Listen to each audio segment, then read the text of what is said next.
হরে কৃষ্ণ। আজ 30শে আশ্বিন 1432 ও 17ই অক্টোবর 2025 শুক্রবার একাদশী রমা। এই রমা একাদশীর দিন আমি ভাগবতম পাঠ করছি। আজ আমি পাঠ করছি ভাগবতমের চতুর্থ স্কন্ধের দ্বিতীয় ভাগ, দ্বাবিংশতি অধ্যায়, চতুষ্ষণের সঙ্গে পৃথু মহারাজের মিলনের শ্লোক 37 থেকে 38। নারায়ণ হে নারায়ণ, ভবভয় হরিণম নারায়ণ। শ্লোক 37। তত্ত্বং নরেন্দ্র জগতামথ তস্তুষাং চ দেহেন্দ্রিয়া সুদীশনাত্মভীরাবৃতানাম যহ ক্ষেত্রবিত্ত পতোয়া হৃদি বিশ্বগাবি প্রত্যক চকাস্তি ভগবাংস্তমবেহি সোহস্মি। হরে কৃষ্ণ। সোহস্যি। অনুবাদ: সনত কুমার রাজাকে উপদেশ দিলেন, অতএব হে পৃথু মহারাজ, যিনি স্থাবর জঙ্গম প্রতিটি জীবের শরীরে জীবাত্মার সঙ্গে বিরাজ করেন, সেই পরমেশ্বর ভগবানকে জানতে চেষ্টা করুন। জীবাত্মা স্থূল জড় শরীর এবং প্রাণ ও বুদ্ধির দ্বারা নির্মিত সূক্ষ্ম শরীরের দ্বারা পূর্ণরূপে আচ্ছাদিত। তাৎপর্য: এই শ্লোকে বিশেষভাবে উপদেশ দেওয়া হয়েছে যে মানুষের অর্থনৈতিক উন্নতি সাধন এবং ইন্দ্রিয় সুখ ভোগের চেষ্টায় সময়ের অপচয় করা উচিত নয়। মানুষের কর্তব্য হচ্ছে সকলের হৃদয়ে ব্যষ্টি আত্মার সঙ্গে বিরাজমান পরমেশ্বর ভগবানকে জানবার চেষ্টা করার মাধ্যমে আধ্যাত্মিক উন্নতি সাধনের চেষ্টা করা। ব্যষ্টি জীবাত্মা ও পরমাত্মা রূপে পরমেশ্বর ভগবান উভয়েই স্থূল ও সূক্ষ্ম উপাদানের দ্বারা আবৃত দেহের অভ্যন্তরে বিরাজ করেন। সেই কথা হৃদয়ঙ্গম করাই প্রকৃত আধ্যাত্মিক অনুশীলন। পারমার্থিক জীবনে অগ্রসর হওয়ার দুটি পন্থা রয়েছে: নির্বিশেষবাদ ও ভগবদ ভক্তি। নির্বিশেষবাদীরা চরমে এই সিদ্ধান্তে উপনীত হয় যে জীব ও পরম ব্রহ্ম এক, কিন্তু ভগবদ ভক্ত বা সবিশেষবাদীরা উপলব্ধি করেন যে যেহেতু পরম সত্য হচ্ছেন পরম নিয়ন্তা এবং জীব হচ্ছে নিয়ন্ত্রিত, তাই জীবের কর্তব্য হচ্ছে তার সেবা করা। বৈদিক শাস্ত্রে বলা হয়েছে তত্ত্বমসি, তুমি তা, এবং সোহোহম, আমি তা। নির্বিশেষবাদীরা মনে করে যে এই মন্ত্রগুলিতে বলা হয়েছে পরমেশ্বর ভগবান বা পরম সত্য ও জীব এক, কিন্তু ভগবদ ভক্তদের বিচারে এই মন্ত্রগুলিতে বলা হয়েছে যে পরমেশ্বর ভগবান ও জীব উভয়েই গুণগতভাবে এক। তত্ত্বমসি অয়মাত্মা ব্রহ্ম। পরমেশ্বর ও জীব উভয়েই ব্রহ্ম। তার হৃদয়ঙ্গম করাই হচ্ছে আত্ম উপলব্ধি। মনুষ্য জীবনের উদ্দেশ্য হচ্ছে পারমার্থিক জ্ঞানের অনুশীলনের দ্বারা পরমেশ্বর ভগবানকে ও নিজেকে জানা। কেবলমাত্র অর্থনৈতিক উন্নতি সাধনের চেষ্টায় এবং ইন্দ্রিয় সুখ ভোগের চেষ্টায় এই অমূল্য জীবনের অপচয় করা উচিত নয়। এই শ্লোকে ক্ষেত্রবিদ শব্দটিও তাৎপর্যপূর্ণ। এই শব্দটির বিশ্লেষণ ভগবদ্গীতায় 13:2 করা হয়েছে। ইদং শরীরং কৌন্তেয় ক্ষেত্রমিত্যভিধীয়তে। এই দেহকে বলা হয় ক্ষেত্র এবং এই দেহের মালিকদের দেহের অভ্যন্তরে উপবিষ্ট জীবাত্মা ও পরমাত্মা উভয়কেই বলা হয় ক্ষেত্রবিদ। কিন্তু এই দুই প্রকার ক্ষেত্রবিদের মধ্যে পার্থক্য রয়েছে। এক ক্ষেত্রবিদ পরমাত্মা জীবাত্মাকে পরিচালনা করছেন। আমরা যখন যথাযথভাবে পরমাত্মার নির্দেশ গ্রহণ করি তখন আমাদের জীবন সার্থক হয়। তিনি অন্তর থেকে এবং বাইরে থেকে আমাদের নির্দেশ দিচ্ছেন। অন্তর থেকে তিনি চৈত্য গুরু রূপে নির্দেশ দিচ্ছেন, পরোক্ষভাবে বাইরে শ্রী গুরু রূপে নিজেকে প্রকাশিত করেও তিনি জীবদের সাহায্য করছেন। উভয়ভাবেই ভগবান জীবদের পরিচালিত করছেন, যাতে তারা তাদের জড়জাগতিক কার্যকলাপ সমাপ্ত করে তাদের প্রকৃত আলয় ভগবত ধামে ফিরে যেতে পারে। যে কোনো ব্যক্তি দেহের অভ্যন্তরে আত্মা ও পরমাত্মাকে দেখতে পারেন, কারণ যতক্ষণ পর্যন্ত এরা দুজনে শরীরের ভিতরে বিরাজ করেন ততক্ষণ পর্যন্ত শরীর উজ্জ্বল ও সজীব থাকে। কিন্তু পরমাত্মা ও জীবাত্মা স্থূল শরীর ত্যাগ করা মাত্রই তা তৎক্ষণাৎ পচতে শুরু করে। যিনি আধ্যাত্মিক বিচারে উন্নত, তিনি মৃতদেহ ও জীবন্ত দেহের প্রকৃত পার্থক্য এইভাবে হৃদয়ঙ্গম করতে পারেন। অতএব মূল কথা হচ্ছে যে তথাকথিত অর্থনৈতিক উন্নতি এবং ইন্দ্রিয় তৃপ্তি সাধনের চেষ্টায় সময়ের অপচয় করা উচিত নয়। হরে কৃষ্ণ। পক্ষান্তরে পরমাত্মা ও জীবাত্মার প্রকৃত স্বরূপ এবং তাদের সম্পর্ক সম্বন্ধে অবগত হওয়ার আধ্যাত্মিক জ্ঞানের অনুশীলন করা উচিত। এইভাবে জ্ঞানের উন্নতি সাধনের ফলে মুক্তি ও জীবনের চরম লক্ষ্য প্রাপ্ত হওয়া যায়।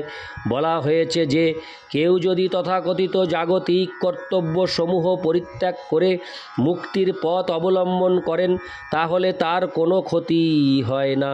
কিন্তু যে ব্যক্তি মুক্তির পথ অবলম্বন না করে অত্যন্ত সাবধানতার সঙ্গে অর্থনৈতিক উন্নতি সাধন ও ইন্দ্রিয় তৃপ্তি সাধনের চেষ্টা করে তার সর্বনাশ হয়। সেই সম্পর্কে ব্যাসদেবের সঙ্গে নারদ মুনির উপদেশ অত্যন্ত উপযুক্ত। তক্তা স্বধর্মং চরণাম্বুজং হরির ভজন্য পক্ক হত পতিত তো যদি যত্র ক বাভোদ্রম ভূদমুষ্য কিং কোবার্ত আপ্ত হো ভজতাং সধর্মত। শ্রীমদ্ ভাগবত 1.5-17। কেউ যদি আবেগের বশে অথবা অন্য কোনো কারণে পরমেশ্বর ভগবানের শ্রীপাদপদ্মে আশ্রয় গ্রহণ করেন অথচ জীবনের চরম লক্ষ্য সাধনে অকৃতকার্য হয়ে অভিজ্ঞতার অভাবে অধঃপতিত হয় তবুও তাতে কোনো ক্ষতি হয় না। কিন্তু কেউ যদি ভগবত ভক্তির অনুশীলন না করে অত্যন্ত সুন্দরভাবে তার জাগতিক কর্তব্যগুলি সম্পাদন করেন তার ফলে তার কোনো লাভ হয় না। ইতি শ্লোক 37। শ্লোক 38। যস্মিন্নিদং সদোষদাত্ততয়া বিভাতি মায়া বিবেকো বিধূতি স্রোজি বাহি বুদ্ধি তং নিত্যমুক্ত পরিশুদ্ধ বিশুদ্ধ তত্ত্বং প্রত্যুর কর্ম কলিল প্রকৃতিং প্রপদ্যে। অনুবাদ: পরমেশ্বর ভগবান এই শরীরের ভিতর কার্য ও কারণের সঙ্গে একাগ্রীভূত হয়ে নিজেকে প্রকাশ করেন, কিন্তু যিনি বিবেকের দ্বারা মায়াকে অতিক্রম করেছেন এবং যার ফলে রজ্জুকে সর্প বলে মনে করার ভ্রম দূর হয়, তিনি বুঝতে পারেন যে পরমাত্মা চিরকাল জড় সৃষ্টির অতীত এবং তিনি বিশুদ্ধ অন্তরঙ্গা শক্তিতে অবস্থিত। এইভাবে ভগবান সমস্ত জড় কলুষের অতীত এবং কেবল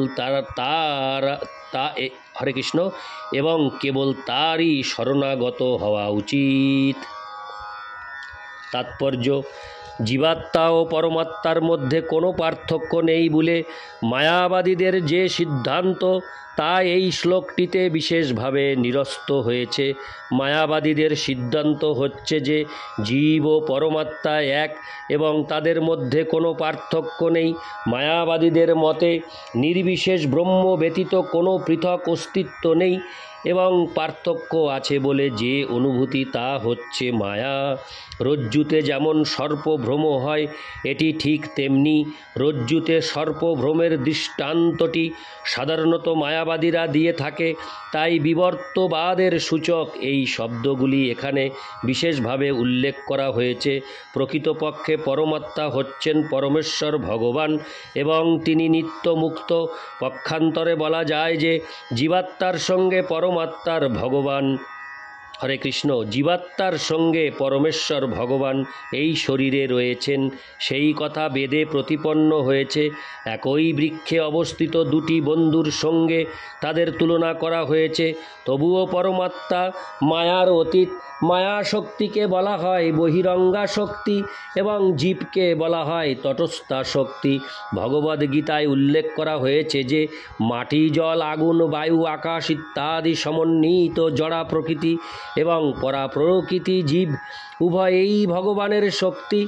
যদিও শক্তি ও শক্তিমান অভিন্ন, তবুও জীবাত্মা বহিরঙ্গা শক্তির দ্বারা প্রভাবিত হয়ে মনে করে যে সেও ভগবান এক। হরে কৃষ্ণ, সেও ভগবান এক। সে অর্থাৎ যে মনে করছে এবং ভগবান এই দুজনই এক, সে সেটি মনে করে। এই শ্লোকে প্রপদ্যে শব্দটি তাৎপর্যপূর্ণ, কারণ তা ভগবদ্গীতার সিদ্ধান্ত। 1866 সর্বধর্মান পরিত্যজ্য মামেকং শরণং ব্রজ এই শ্লোকটির সম অর্থবাহী। অন্যত্র ভগবান বলেছেন বহুনাং জন্ম নামন্তে জ্ঞানবান মাং প্রপদ্যতে। ভগবদ্গীতা 7:19 এই প্রপদ্যে অথবা শরণং ব্রজ পরমাত্মার কাছে জীবের শরণাগতির সূচক। ব্যষ্টি জীবাত্মা যখন ভগবানের শরণাগত হয় তখন সে পরমেশ্বর ভগবানকে জানতে পারে। ভগবান যদিও ব্যষ্টি জীবের হৃদয়ে অবস্থিত, তবুও তিনি জীবাত্মার থেকে শ্রেষ্ঠ। যদিও মনে হয় যে ভগবান ও জড়া প্রকৃতি এক, তবুও ভগবান সর্বদাই জড়া প্রকৃতির অতীত। বৈষ্ণব দর্শন অনুসারে তিনি যুগপৎ এক ও অভিন্ন। জড়া প্রকৃতি তার বহিরঙ্গা শক্তির প্রকাশ এবং যেহেতু শক্তি শক্তিমান থেকে অভিন্ন, তাই মনে হয় যেন ভগবান ও জীবাত্মা এক, কিন্তু প্রকৃতপক্ষে জীবাত্মা জড়া প্রকৃতির অধীন এবং ভগবান সর্বদাই জড়া প্রকৃতির অতীত। ভগবান যদি ব্যষ্টি জীবাত্মার থেকে শ্রেষ্ঠ না হন, তাহলে তার শরণাগত হওয়ার কোনো প্রশ্নই উঠত না। প্রপদ্যে শব্দটি ভগবদ ভক্তির পন্থা সূচক। রজ্জু ও সর্প সম্বন্ধে ভক্তিবিহীন জল্পনা কল্পনার দ্বারা কখনোই পরম সত্যকে জানা যায় না।